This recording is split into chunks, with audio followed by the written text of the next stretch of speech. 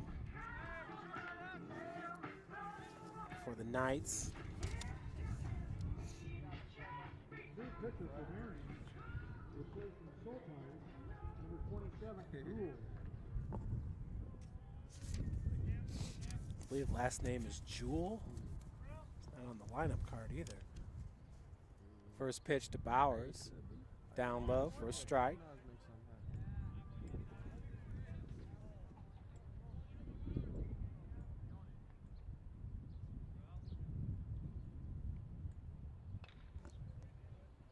Pitch fouled off. Bowers down in the count 0-2. Thanks also to the new pitcher, that's number 28, Adam Cougar. Now catching tonight. Cam Gruel. Gruell. That ball is hitting right. Ball cannot catch up to it. So Jeff Bowers is going to have his third triple on the day. Unreal. Jeff Bowers continuing. Just a fantastic day at the plate. We got 0 outs and a runner at third for the batter, Tanner Foster. Now batting, Tanner Foster.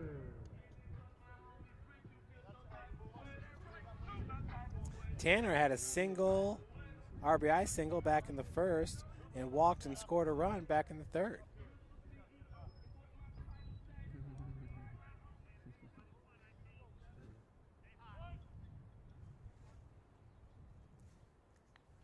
No outs. Bowers at third base. Swings at the first pitch. That's going to fall. So Bowers comes home to score on the RBI single by Tanner Foster that landed right in front of Beidelman. Cougars with 0 outs here in the bottom of the 5th continue to rack up runs. That's going to bring up Kansas Varner. Varner had an RBI double back in the first and a sacrifice back in the third. Kansas Varner.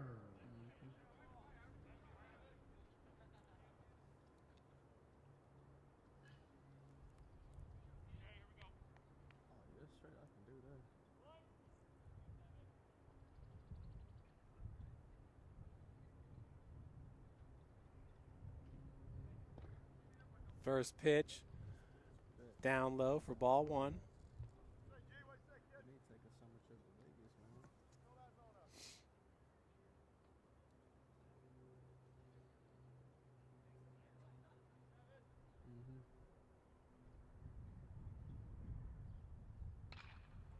Ball drilled into left.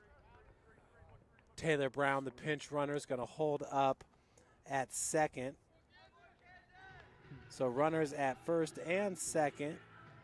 3 straight hits here in the bottom of the 5th. That's going to bring up Miguel Tucker. Once again, the new pitcher is Gruel. Number 27, Cam Gruel. He's got 1.2 innings pitched under his belt entering this game with a 0 ERA. He's got a 1-0 record. Bunt is foul for strike 1. Miguel Tucker at the plate. He had an RBI double back in the third and flew out to left field in the first.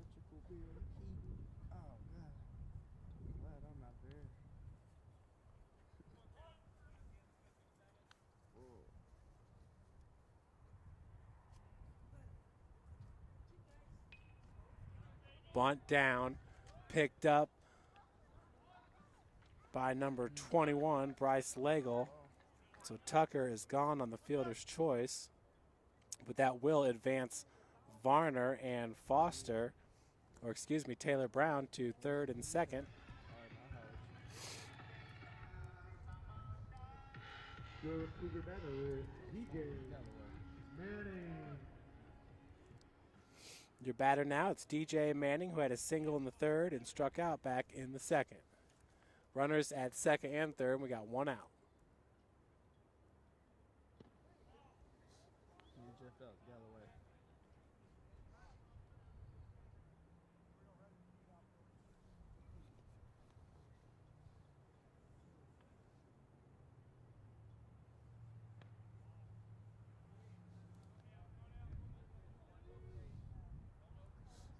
Looks like 2-0's the count.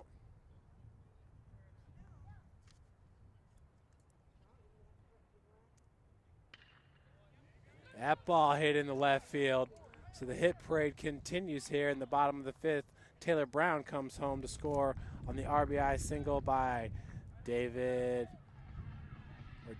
Manning. Manning now is 2 for 3 in this game. Kansas Varner over to third. Cougars picking up their second run here in the bottom of the fifth. Lead it now 7-0. That'll bring up David Yoder.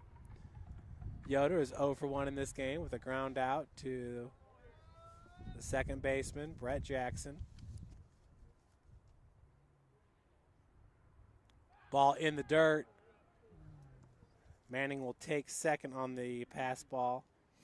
Varner stays at third.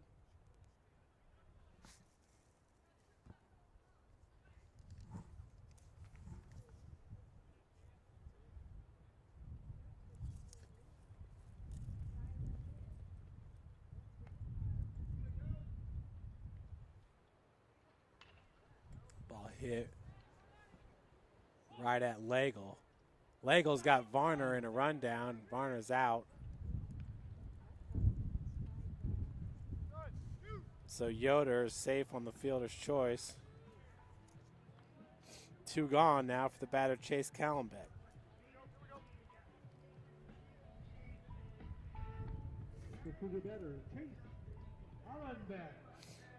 Chase is 0 for 2 with a sacrifice back in the first.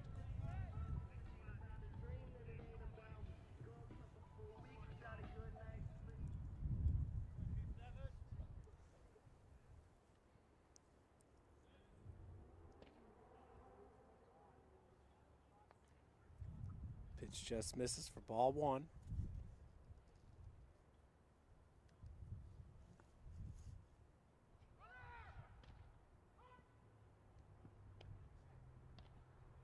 Yoder is in there easily with the stolen base for David. That's his 4th stolen base on the season. That's second best for the Cougars, right behind Callenbeck, who's got 10. Swung on and fouled off. 1-2's your count.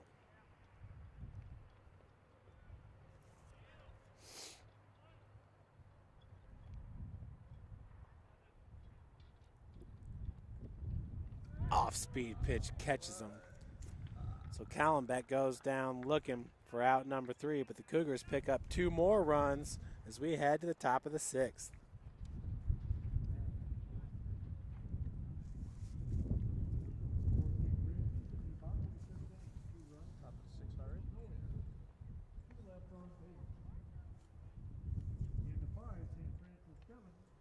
Marian 0. Headed into the top of the 6th. So entering the top of the 6th, Wes Hunsucker, who has been dealing all day with a no-hitter under his belt. He has given up 3 walks in this game.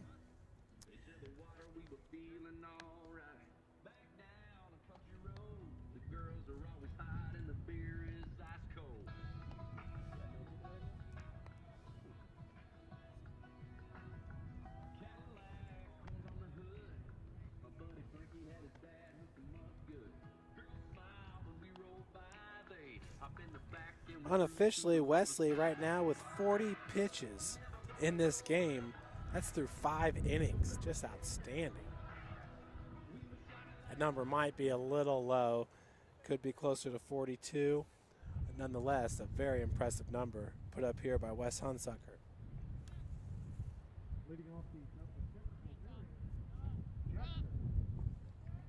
Back in the second inning, Wes had 3 pitches and 3 outs.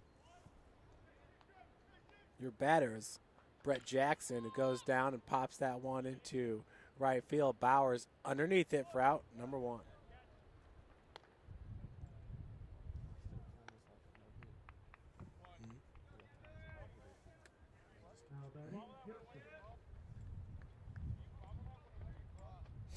Taylor Gibson now your batter with one out. Gibson last time up grounded into a double play, hit it over to Callenbeck, who was on the run, touched second, and fired over to Tucker with a 6-3 double play.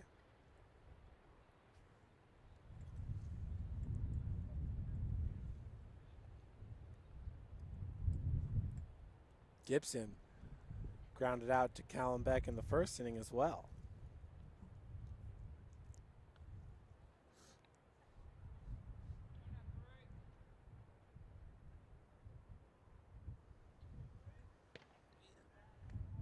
Big swing for strike one.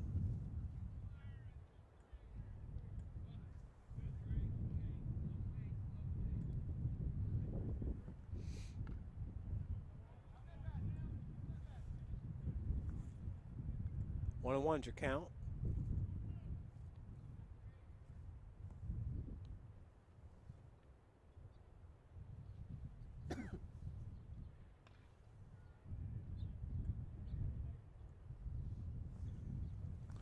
Breaking ball is fouled off there, so Wes up in this count, 1-2.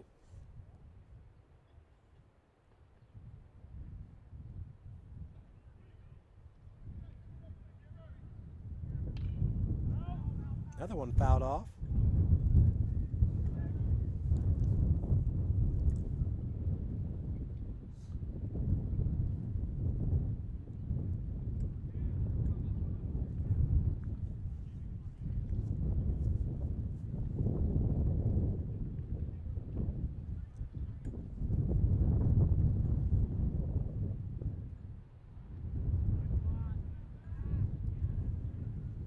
Counts evened up at 2 apiece.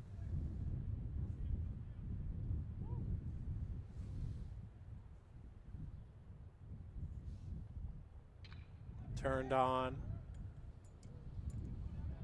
That ball is landed fair. Varner comes up firing. So a one-out double by Taylor Gibson.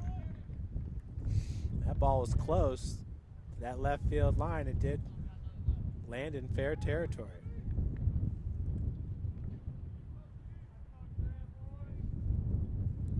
So Wes Hunsucker gives up his first hit of the game here in the 6th inning. That's going to bring up Steve Ball.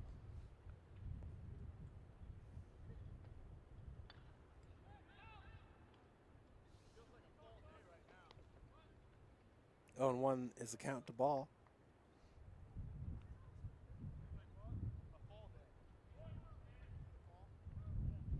Folks, I take that back. Wesley had given up a hit back in the 3rd. Nearly barehanded that one as Callenbeck's got it for out number 2.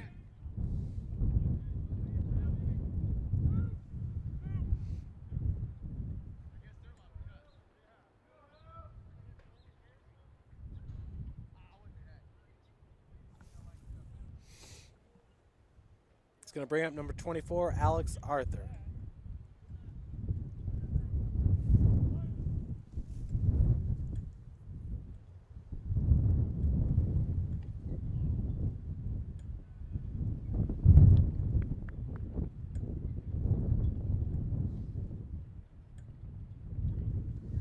Ball 1 to Arthur.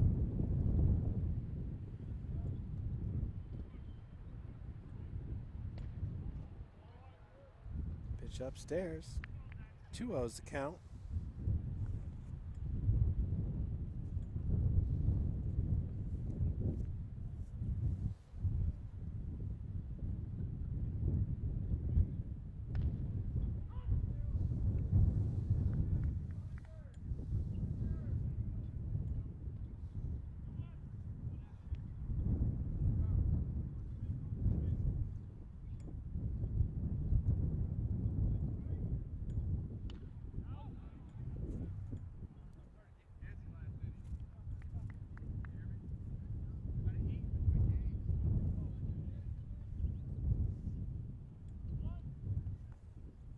Counts evened up at 2-2 with 2 outs here. At third base, It's Taylor Gibson. Gets him looking for strike number 3. So Wes Hunsucker has only given up 2 hits in this game. Gets his first strikeout of the game. Cougars ahead, 7-0, heading to the bottom of the 6th.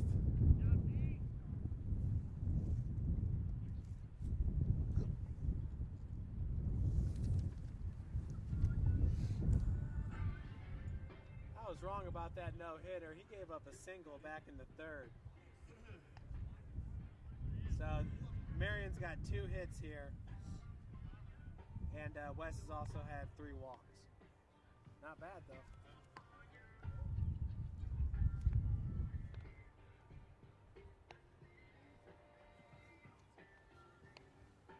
For Marian in the top of the 16th, no runs, 1 hit, no errors, 1 left on base.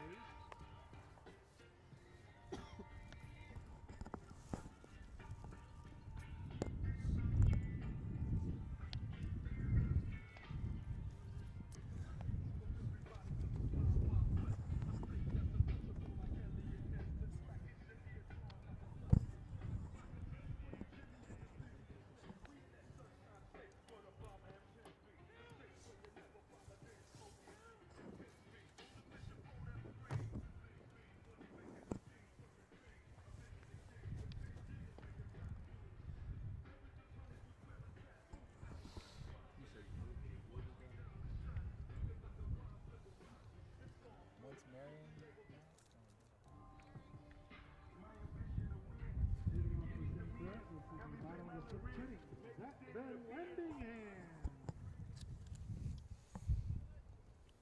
Zach Van Landingham at the dish, swings at that first pitch. Once again, grabbed by Jackson, the second baseman.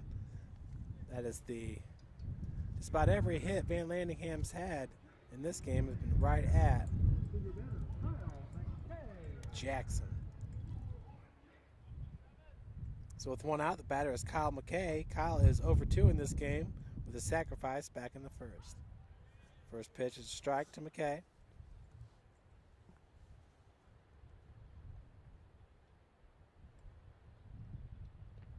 Pitch misses outside, counts evened up at 1.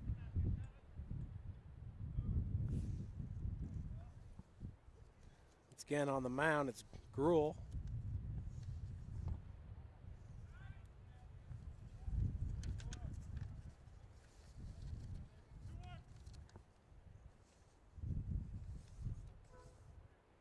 Cam Gruel. That pitch just catches the outside corner, so this count's evened up at 2 apiece.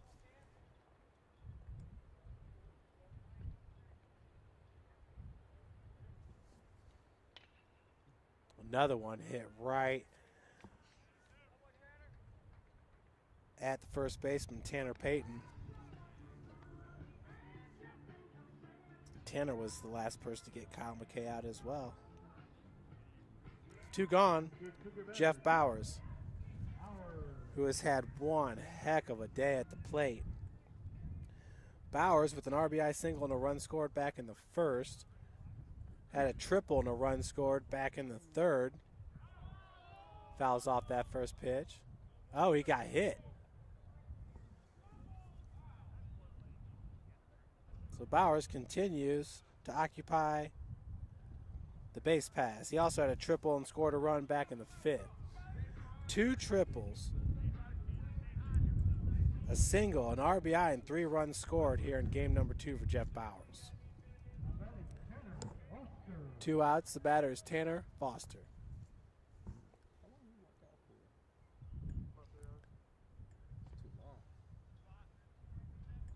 First pitch is a ball to Foster. Tanner with a heck of a day, an RBI single back in the 1st, RBI single in the 5th, and a run scored, and walked and scored a run back in the 3rd. Brett Jackson was playing that one perfect as he flips it over to Gibson for out number 3.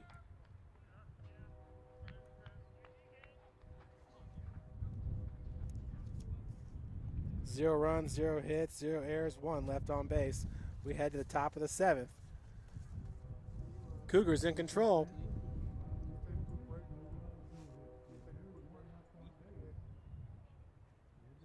St. Francis leads 7-0.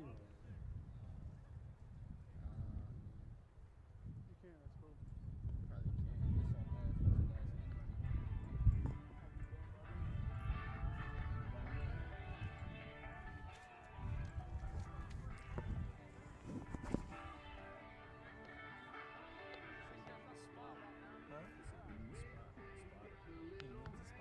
inning. Tell him what happened.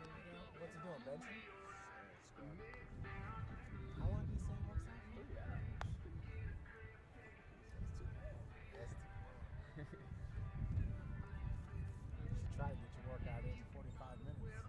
Then your muscles need time to heal. I think he's a bigger guy, so maybe he can take 3 hours.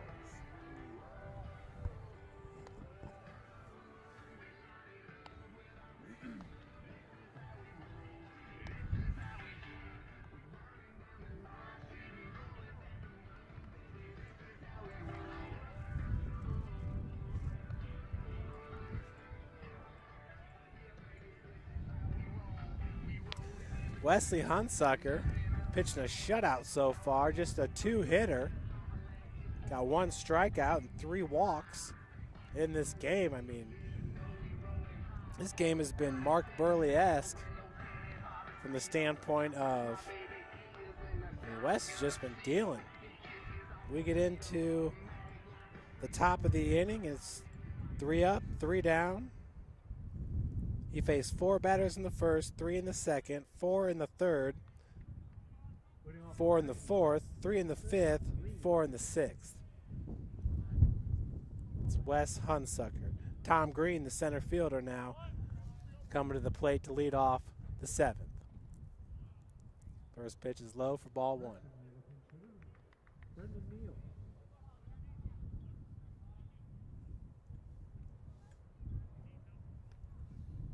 We might have a pinch hitter. Number 5, Brendan Neal. Counts 2-0.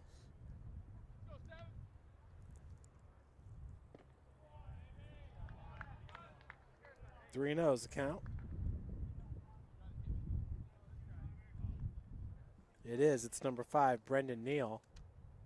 Takes that pitch for a strike. 3-1 the count now to Neal. He's got a .235 batting average, 8 hits and 34 ABs, 8 runs scored, 2 doubles, 3 RBI. Hits this one right at Yoder in center for out, number 1.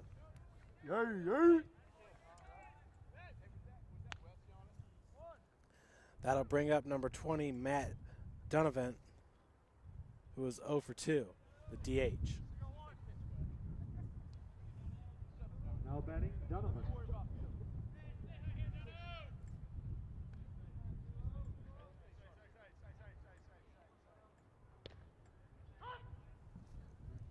First pitch is in there for a strike.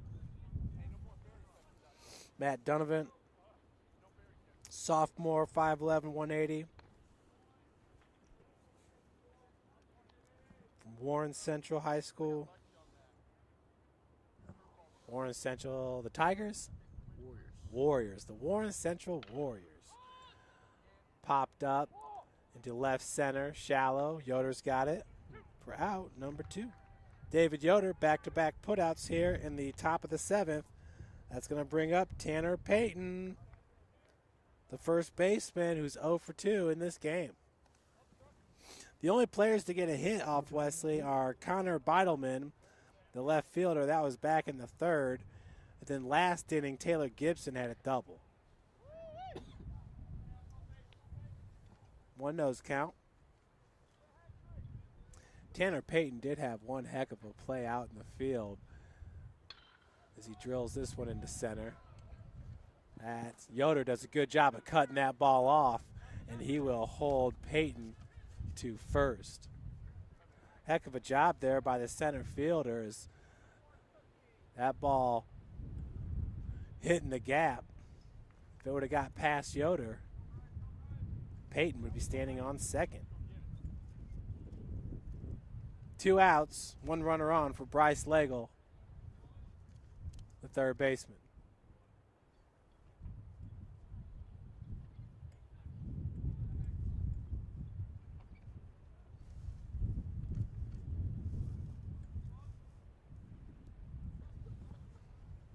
Lagel's 0 for 2 in this game.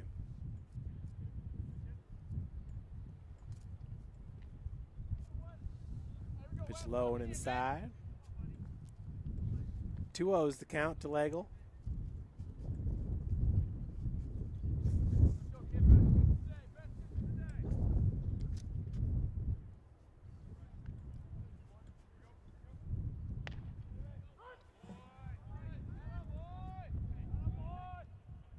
Two on now the count to Legel.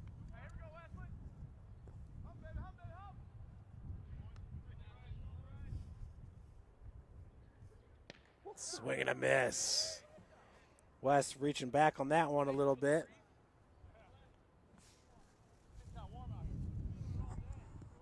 We'll see you Saturday, then.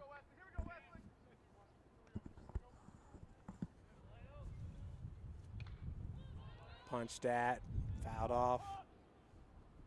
Count remains 2-2.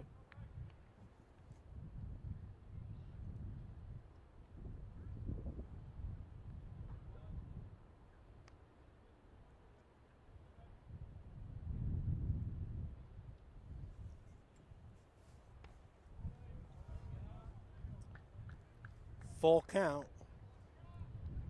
Not a Legel. Before this at bat, Legel had only seen 2 pitches from Hunsucker. Full count. Upstairs, he's going to draw the walk. That's the 4th walk of the game for Hunsucker. Advances Peyton to second. That'll bring up Connor Beidelman, who was 1 for 2 with a single and a stolen base back in the 3rd.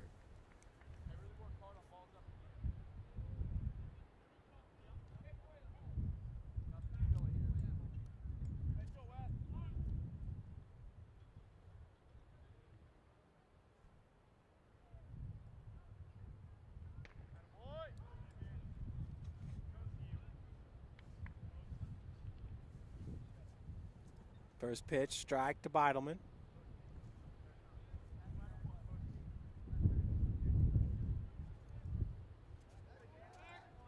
Nice move by Hunsucker. Cougars are not able to get Peyton as he takes 3rd.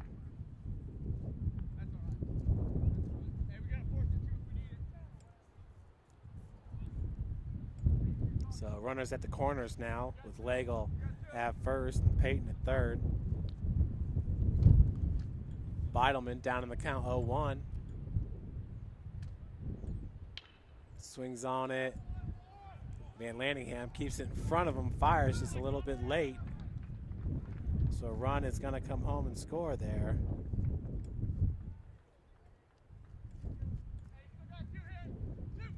Legel advances to second.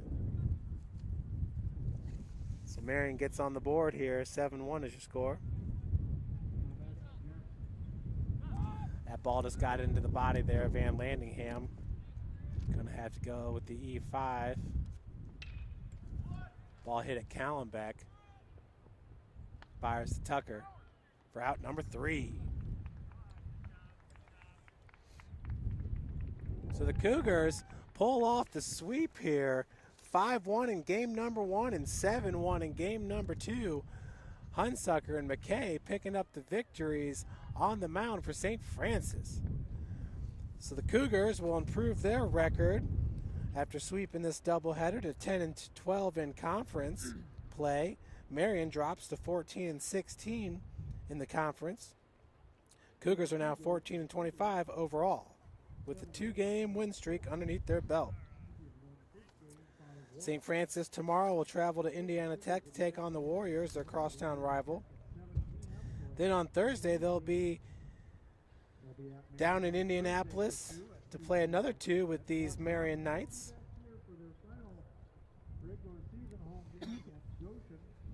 Saturday, we have a doubleheader here. That's going to be the final regular season doubleheader games hosted here at St. Francis, and the Cougars will be on the road the following Tuesday, the 29th, to take on Goshen for 2 more at their place. The Crossroads League tournament starts Saturday, May the 3rd, with the top 8 teams invited to the conference tournament.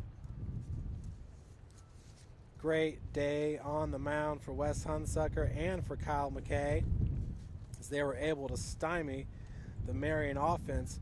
Marian left a lot of runners on base in game number 1, but game number 2, Hunsucker just flew through the lineup. Heading into the 7th inning, Wesley had only given up 2 hits and had 3 walks. His pitch count is going to end up being somewhere, I want to say, in the 60s. So great game for Wes Hunsucker here in game number 2.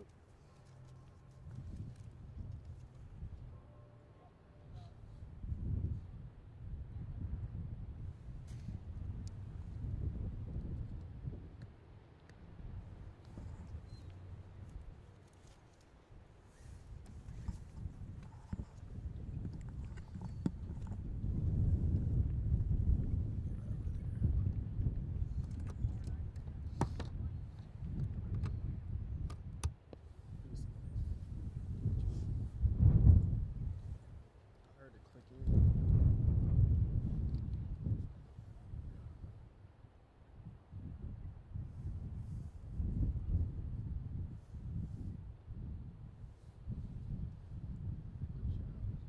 Is that 2?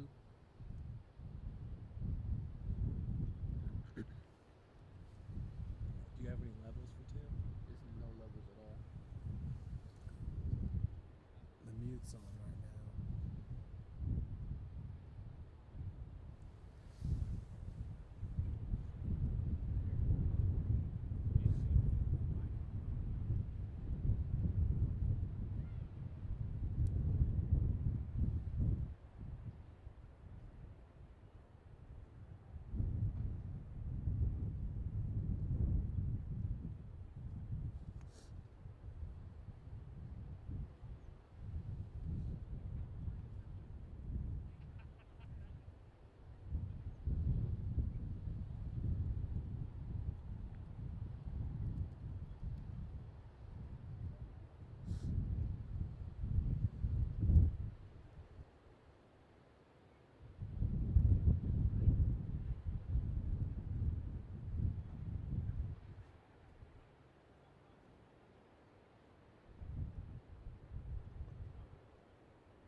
The connection's bad if it's not on that microphone. You just has to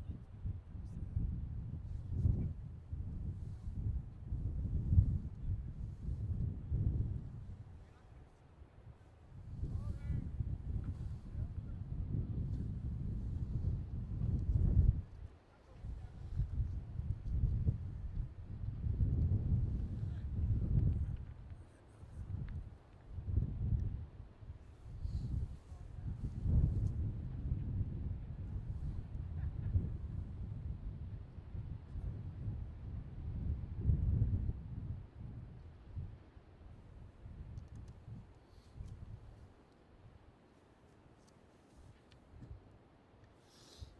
You got 0 levels too. 0 levels still.